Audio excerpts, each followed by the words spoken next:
When it comes to gender-based violence and the sexual assault, specifically of children, social media tends to play quite a significant role in highlighting the issues.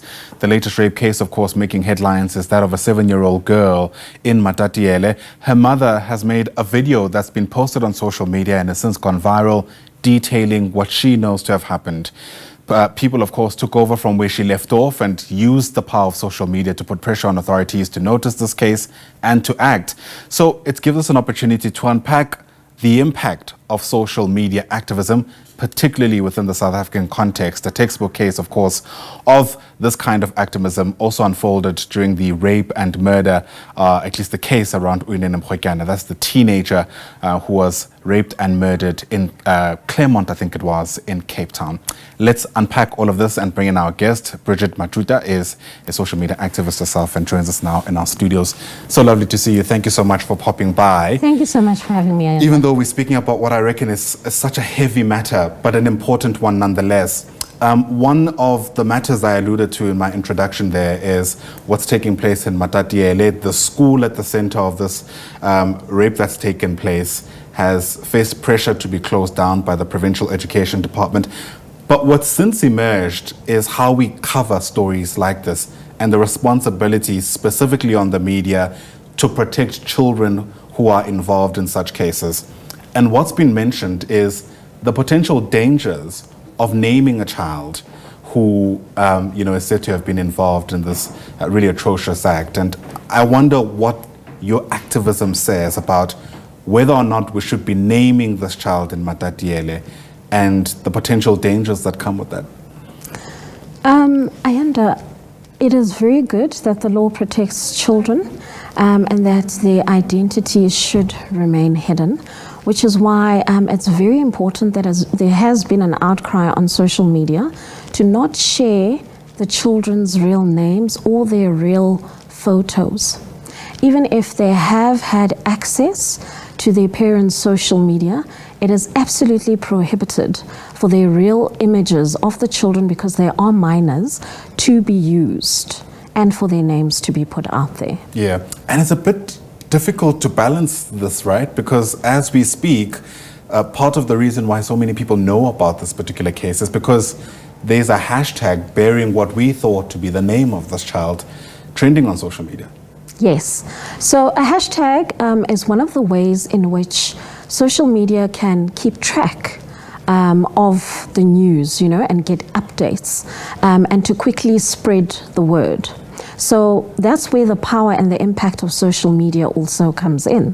That hashtag has become so big and so huge, it's been international, and what took the mother 5 months for her to get attention and assistance from the law and the public, within social media it took 7 days from the podcast to it actually hitting mainstream media news. Yeah.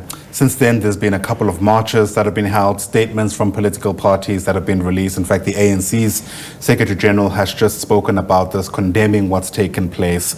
But I wonder if you can take us to some of those marches, because I know you attended one of them, and just help us place whether or not this is finally the case that you feel will shift the dial in how South African law enforcement agencies respond to such cases.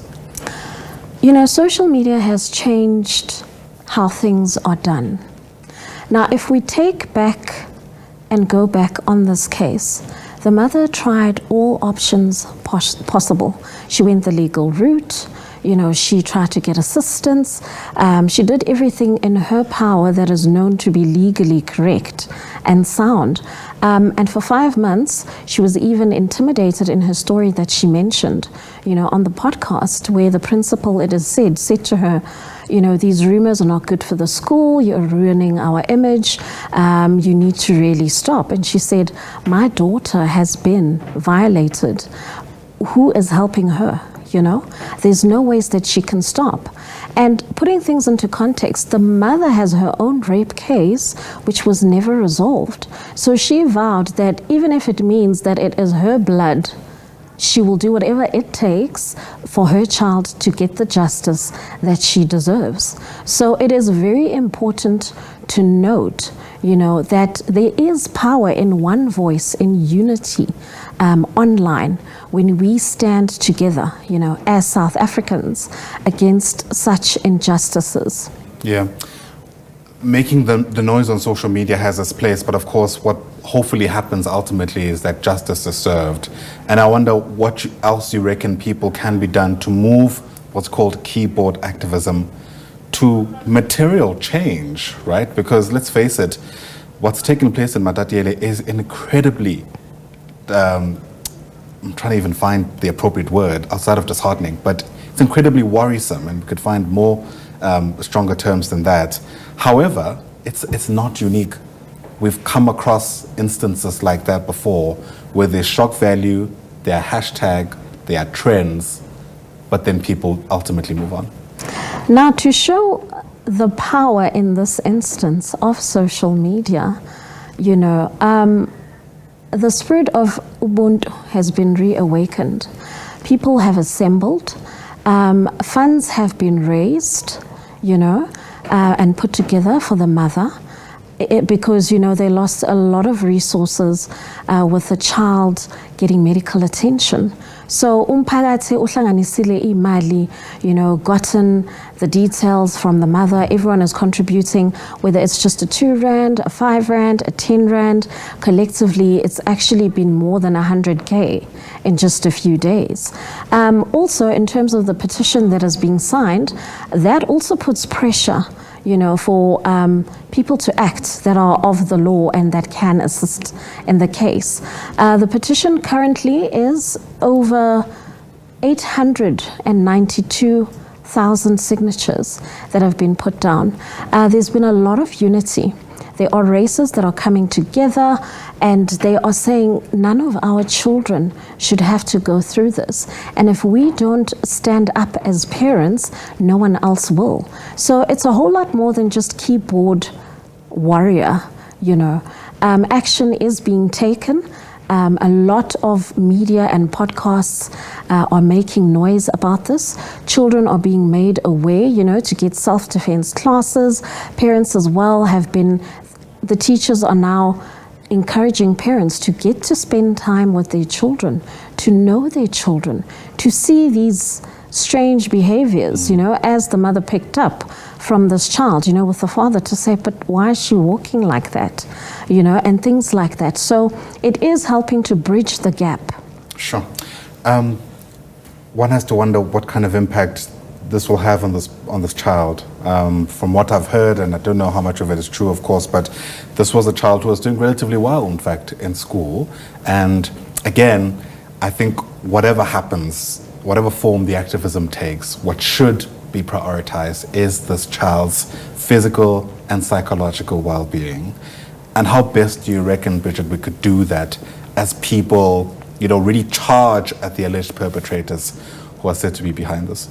I think in this case, where the principal refused to have their samples taken, the update is that his sample has been taken along with others. So that alone should give hope that when we do stand and we are united as one, change can come.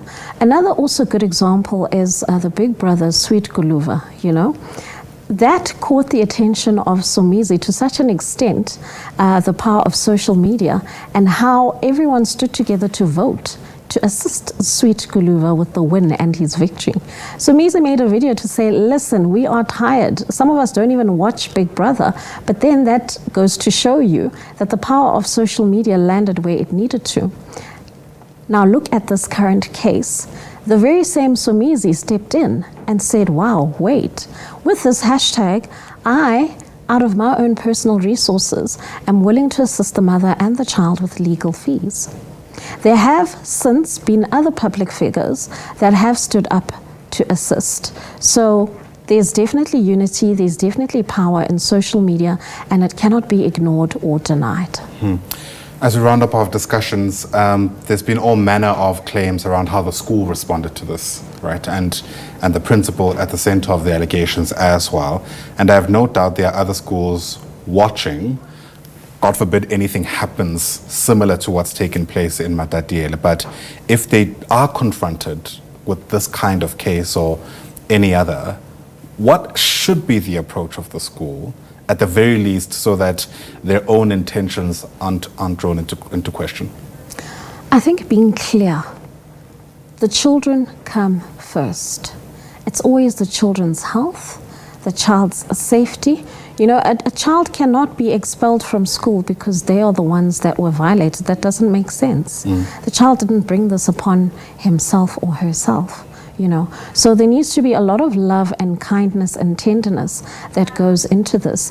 I think a lot of the teachers also need to be vetted before they come on board on the school. There needs to be a lot of programs that are run through for their mental health, you know, of the teachers. There needs to be programs where children are taught that no one is supposed to be in your proximity, you know, no one should touch you inappropriately. This is what you should do. There needs to be accurate channels where a child can go and report a case and they are taken seriously and the school cooperates, you know, everyone involves openly so to assist the child and to deal with the challenges and the problems wherever they may lie.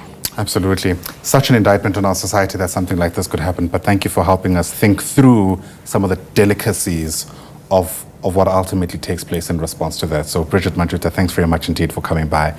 Really do appreciate the time and the patience. Bridgette Matjuda, of course, a social activist in her own right, speaking to us there about some of what is involved, of course, in specifically social media activism, with that case of the 7-year-old in Matatiele coming into sharp focus.